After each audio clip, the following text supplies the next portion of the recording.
Everyone in town thought we were monsters, until 200 of us rolled up to a child molester's funeral. They said we came to honor him, but that day, we didn't come to mourn. We came to send a message. The man who died was no hero. He'd destroyed the lives of 3 innocent children, and somehow the system still let him walk free for years. But when fate finally caught up with him, he passed away before justice ever did. His family planned a quiet ceremony, thinking his sins would stay buried with him. They were wrong. That morning, the sound of engines echoed through the hills. People stepped out of their homes, staring at the black line of motorcycles stretching farther than the eye could see. No flags, no colors, just leather, silence, and purpose. From every direction, bikers came, different clubs, different towns, all riding as one. The ground trembled beneath us as we reached the cemetery gates. The priest froze mid-prayer. The crowd whispered, cameras flashed, and someone muttered, "Why are they here?" Are they here to pay respect? But respect was the last thing we brought with us.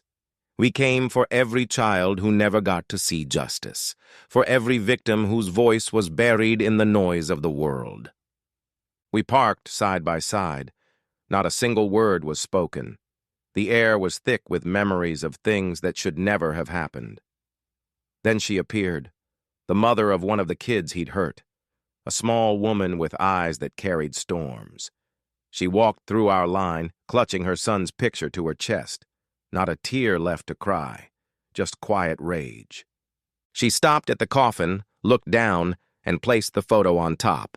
The wind picked up, and as her hand fell away, 200 engines roared in unison.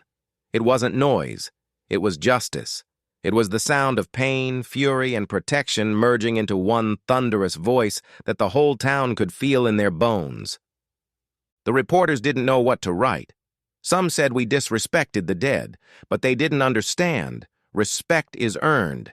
This man lost that right the moment he touched a child. We weren't there to glorify him. We were there to remind the world that monsters can die, but the scars they leave behind live on. And as long as we ride, no child will ever face that kind of monster alone again. When the engines quieted, the mother whispered something I'll never forget. Maybe now, the angels will protect the kids he couldn't. Then she walked away, her shoulders lighter than when she arrived. We watched her go, then one by one we started our engines again and disappeared down the road. No news crew could twist what they saw because every person there knew the truth. We didn't come to mourn a monster. We came to stand for the ones who survived him. Sometimes justice doesn't come from a courtroom. It comes from the roar of 200 hearts that refuse to stay silent. Bikers don't forgive what the world ignores. Subscribe to Bikers Bite 2.0 for more real biker stories and brotherhood moments every week.